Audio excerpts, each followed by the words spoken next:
Welcome back everyone to another episode. I'm here today at PhDogs in Riverside, California with professional dog trainer Bethany Perdomo, as well as Sergio from Sergio and Harley's Dog Training. He has a YouTube channel, which I recommend you guys checking out. I'm gonna put that in the description below. And today we're gonna be going over how to introduce a puppy to your existing dog. Let's get started. Okay, so we have Sergio with this new puppy, Teddy. And we're gonna be showing Sergio how to introduce a new puppy to his older dog. And we wanna make sure this goes smoothly because we don't wanna traumatize a young puppy. We also don't wanna stress out an older dog. So usually what I do to start is I want to do it through a fence or some kind of a barrier, and that way I'm sure that nothing is going to happen. If your older dog has issues with aggression, then I would definitely consult a trainer and have a trainer help you and come out to the house because you wanna make sure that it goes right. A little bit of being proactive is going to go a very long way when it comes to introducing your puppy with an adult dog. So if you know that your adult dog hates puppies, find a trainer. Don't try to do this by yourself. So with puppies, we want to be careful about exposing them to parvo and other issues. At the same time, we want to make sure that we're socializing them. So if you have a park nearby that there's not a lot of dogs at, you can introduce it at a neutral place. If you don't want to risk parvo, then you can do it at your house. If you don't have a fence, then you can buy like an exercise pen and set up the puppy in there.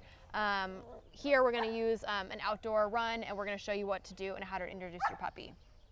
So let's go. All right, I'm excited. When we're introducing the puppy to an adult dog, we always want to make sure that the puppy has a way to get away from the adult dog because we don't want to overwhelm a young puppy. So what we're going to do is we've got Harley behind a barrier here, and we're going to walk over with the puppy, and we're going to let him come up and sniff.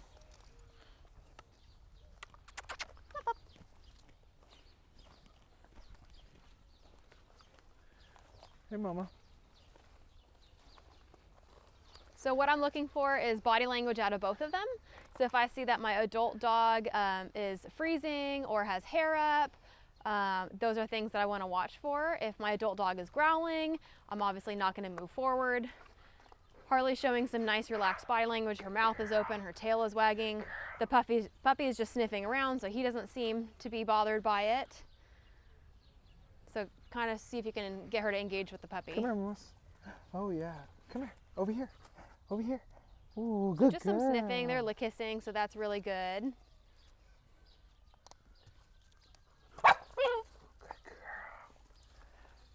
Good girl. Watch your leg. Come here. Oh, yeah. Oh, right here. So the puppy's tail is up. He seems to be comfortable. Harley seems comfortable. Good girl. So we can go ahead and move forward with the first step. If your puppy is not comfortable with the adult dog through the fence, or your adult dog is not comfortable with the puppy through the fence, then don't go to the next step. So the next step that we're gonna do, since they both seem pretty comfortable, is we're gonna go ahead and put Harley on a leash. Okay. So we're just gonna walk them together.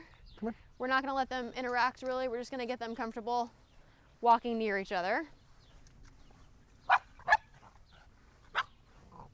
So if my puppy is spicy like this one, I don't want to overwhelm the adult dog by letting the puppy come up and be too nippy with her. Nope.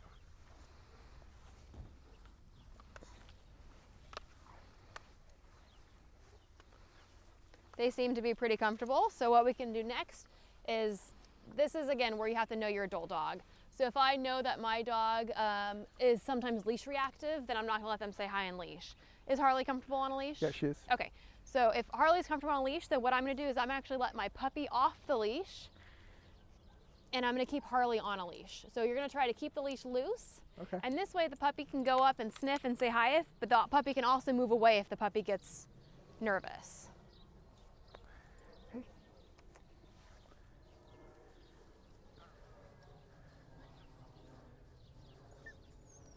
So you can see the puppy got a little nervous, so he's gonna keep Harley back, and that way the puppy can add some distance and then approach again when he feels more comfortable.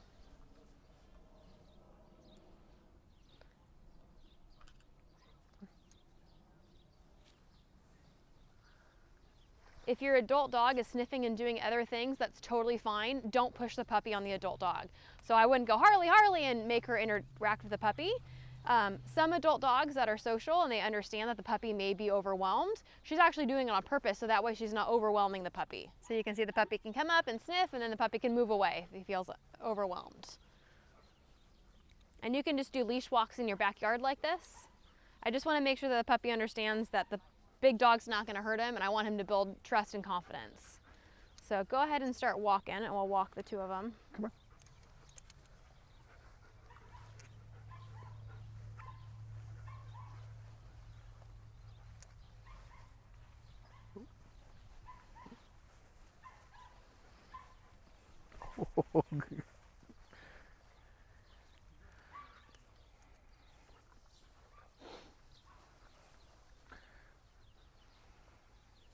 Just trying to see if it's mom. I usually stay at this stage for a few days. I don't want my puppy to become too what we call doggy, which means that they build a closer relationship with the other dog than they do with the owner. So especially if you're going to have a working dog that you need that relationship with, and even with pet dogs, I want to make sure that the puppy is looking at me for direction and not the other dog. If you let them get too bonded with each other, then the puppy doesn't build a close relationship with you, and then they can also create separation anxiety if you ever have to separate the two dogs, and the puppy doesn't become confident on their own because they just follow the adult dog. So I usually let my puppies have limited interaction. You know, I'll take them for walks together. You know, I'll turn them loose in the backyard for 10 minutes or so every day. But besides that, when the puppies are in the house, I usually have the puppy set up in an exercise pen, and that way they can see the other dog, they can sniff, but they can't play too much. Once my puppy loves me more than the other dog, then I'll let them have more access with each other. But I want to make sure that I build a relationship with myself first and then with the second dog.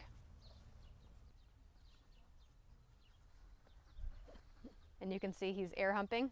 So that's not sexual, just overexcitement. Now, if he's trying to nurse her and she snaps at him, that's totally warranted, and I'm not going to correct her for it. So there's a difference between communication and aggression. Communication means, hey, stop what you're doing, I don't like that, back off. It's telling the dog to do something. Aggression would be her going out of her way and grabbing him and hurting him. That's not okay. What are some of the cues when to stop this? If you know, we're introducing them, say Harley wasn't doing as well or the pup wasn't doing as well, what are some things I should look for? So I want to look at body language, and it's more changes of behavior. So if her mouth was closed and now she's panting a lot, that can be stress. If her mouth was open and now it's closed, there's a change of behavior. If she had her hair flat and then she hackled up, there's a change of behavior. If her tail was relaxed like this and then it started tucking, there's a change of behavior. So just any kind of changes I want to pay attention to. Same thing with the puppy. If the puppy's tail is up, then all of a sudden he drops it, there's a change of behavior. With the fluffy puppies, it's a little bit more difficult to tell, but again, watch for that piloerection, watch for that hair going up, watch for any kind of growling or vocalization. A lot of times what happens is puppies go from being scared to being super over the top and obnoxious. So I want to watch for that too. So as he gets comfortable, it's possible he might start kind of taking little jabs at her and barking at her and trying to get her to initiate play. And so I want to watch that she's not now going to get harassed by the puppy. So I want to make sure that I'm watching for both ends of the spectrum. I want to make sure that the puppy's not getting hurt, the puppy's not getting scared, but I also want to protect that older dog and not put them in a situation where they've got a puppy that's constantly hanging off their ear or biting their tail or harassing them when they're eating. And the eating is another really important thing to look for. I generally don't feed my dogs together. So with puppies, usually they're getting hand fed, or if I run out of time, I'm feeding them in a crate. And so by feeding them separate, they never have to compete for food, so it's never a problem. If I put, you know, give you a steak dinner and every day I come and I start stealing your food, eventually you're gonna go, hey, back off, this is mine. Right. I don't want my puppies to get put in that situation. I want them to know there's plenty to go around, there's no reason to guard. So by feeding them separate, they learn that it's never gonna be an issue. It's a lot easier to prevent it and just feed them separately than to wait until they get in a fight over food and now I'm trying to fix it later. This is our yellow collar female puppy. So what we're gonna do is I'm gonna show you the body language to look for. So we didn't do the introduction through the fence, and I want you to watch her body language. So you can see, this is very normal puppy behavior. So the screaming, the running away, that's her being scared. So I have her on leash just to make sure that she's not running too far, but this is why it's really important that you keep that adult dog on the leash. So we're gonna show you how to work through this. So I'm just gonna try to calm her down and bring her over to me. Come here, good girl. I'm gonna keep her there. We're gonna get a little closer here. Good girl. So I'm just gonna try to get her comfortable being close to the dog like this. Now, if Harley's barking and I think that that might scare the puppy, I might go ahead and put her in a down. Harley, down. So by putting her in a down, again, if the dog is friendly, it puts her, makes her seem a little bit smaller, so it's less intimidating for the puppy. If I have a puppy that's an adult dog that's not good with puppies, then putting them in a vulnerable position can make it worse for them, because they might go, oh, I need to protect myself because now I'm in a vulnerable position. So you have to know your dog. So she seems pretty relaxed, so now that we put her in a down, so just keep her there, I'm just gonna get my puppy comfortable walking by the dog.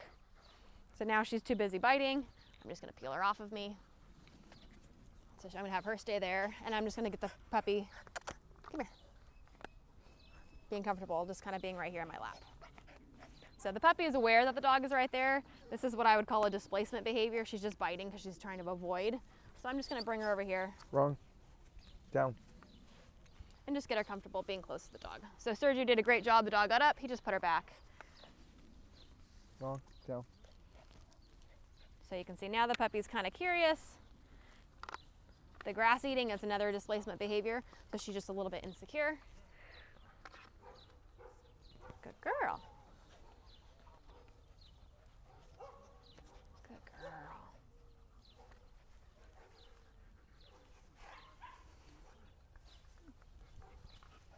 Good girl, so just keep her there. So now the puppy on her own is coming up and being a little bit more curious. Again, I want to let the puppy, if the puppy wants to move away, I'm going to let her move away. Good girl. I can pet Harley too to show her that it's okay.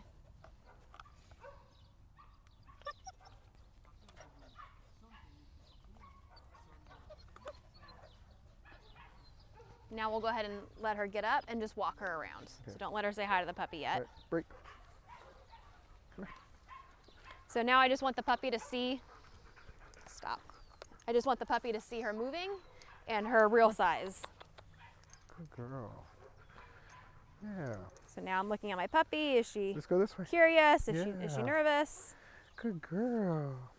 I don't think my puppy's gonna run away anymore, so I'm gonna go ahead and let her off the leash so that way she can approach if she wants to. And I can walk over here.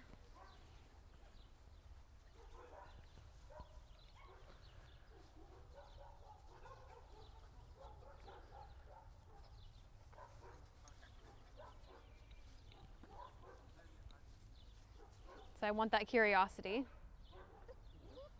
She's still a little insecure. So now my puppy's more interested in biting than playing with the other dog, which is fine, but she's not screaming and run away like she was at the start. So that's success. So you can see she's sniffing, her tail's wagging, she's more comfortable. So I might end on that note. I'm gonna show you what not to do now. So what I don't wanna do is I don't wanna hold on to a puppy and then let an adult dog come run into her space. What happens is because the puppy can't go away, they're more likely to snap and go forward, because when their back is against a wall, that's not good. Because I've already introduced her, now she's feeling a little more comfortable because now she's higher. So in this situation, it's okay, and that's why I'm doing it. But in general, you don't want to hold on to the puppy and then let an adult dog come into their space, because if they can't move away, they're more likely to snap and go forward. The problem with aggression is that it works.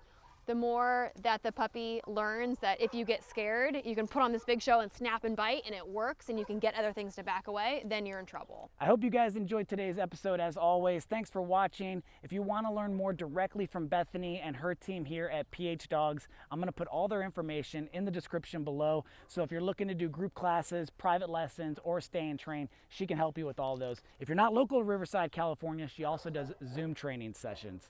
All right, so make sure you guys check that out, and we'll see you all in the next one.